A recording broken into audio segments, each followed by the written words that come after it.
It's a senator's job to protect your rights, defend the Constitution and the Bill of Rights. He gives you his word to get your vote.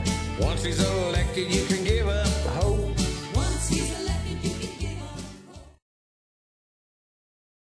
How mitakuepe? Better ashte. Hello, my relatives. Today is a good day.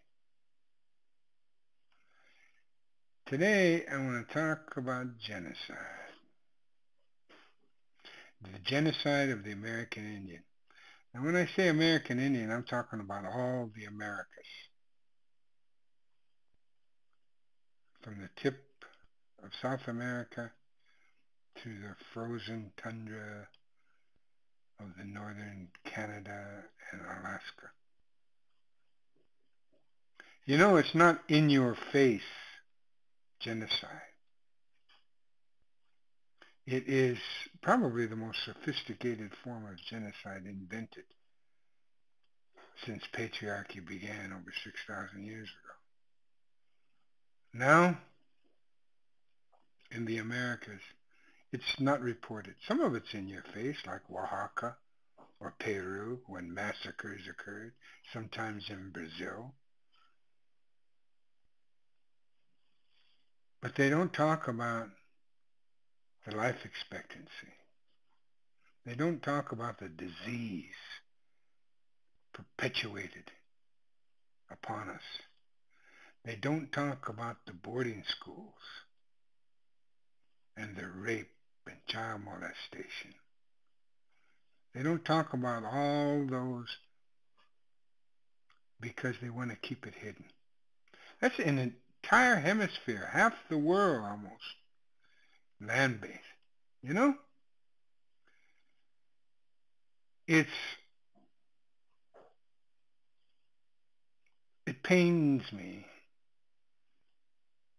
to live among my people and continually witness the daily genocide. The fact that our men are crushed physically, spiritually, mentally, emotionally. Our teenage suicides are astronomical. Yes, we consider ourselves the Palestinians of Americas, and the Palestinians, the American Indians of the Middle East. But what we face is not like the Palestinians. That's in your face genocide. This is subtle and it's much more excruciating. Excruciatingly painful.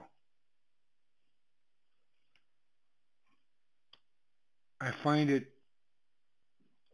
unconscionable that the alleged leftists in America and Canada and the rest of the Americas, the alleged liberals, I can understand the Republicans, I can understand the conservatives, I can understand the fascists and the far right, why they don't want to have anything reported about us. But as we know, the alleged leftists and the alleged liberals of the Americas are anything but. They're phony personalities with phony agendas, continually playing the patriarchal game to the detriment of everyone. Not just the American Indian, but to themselves. But of course we know that Americans have been doing it to themselves since they got here because they have no culture. Now, I'm going to use an old cliche. Some of my best friends are Americans. There are many, many good people I've met throughout the world, and specifically here in the Americas, been to South America, Central America, and all through North America. I've met some good human beings, but they're too few and far between.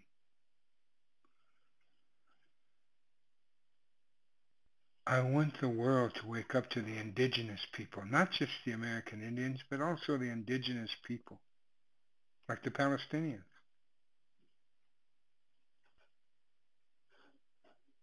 The Palestinians,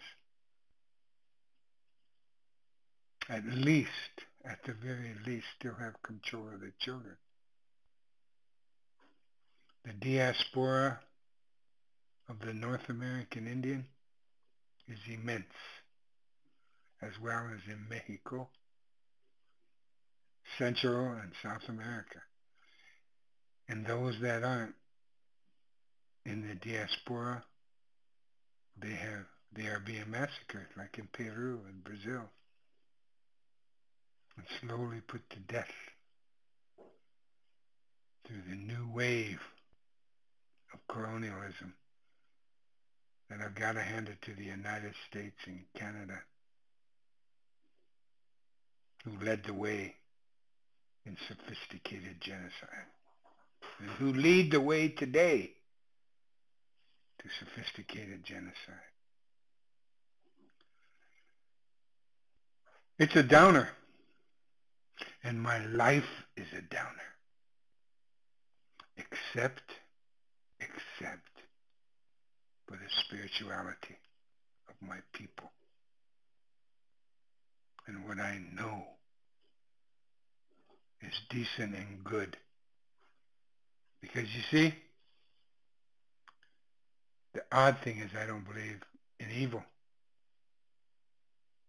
Because if you believe in evil, you have to address it. While you are addressing evil, who's addressing the good? You're not. Besides, every mother knows when that little infant has been just born and is in her arms, suckling at her breast. She knows that's a perfect little human being. All positive. She knows that there isn't anything in the world that will harm her baby.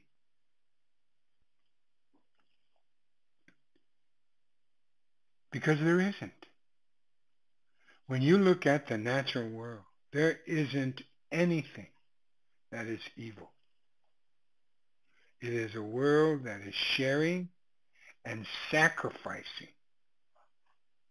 It is a world that every living being except us are following the teachings and the instructions of the great mystery, whatever the great mystery is. Because as you know, and I've said it before, we do not try to define the undefinable, the unknown. What we do know is that there is power out there other than ourselves, a power that is unseen and sometimes seen very well. So this is what sustains me and my people throughout all of this misery. And it is misery. I invite you to come to the great land of the free. And you'll find out how stupid the American people are. Because they don't do anything about the fascism that they're sinking into. Oh well. Tomorrow is a good day. Today is a good day. I thank you. Doksha Ake. I'll see you again.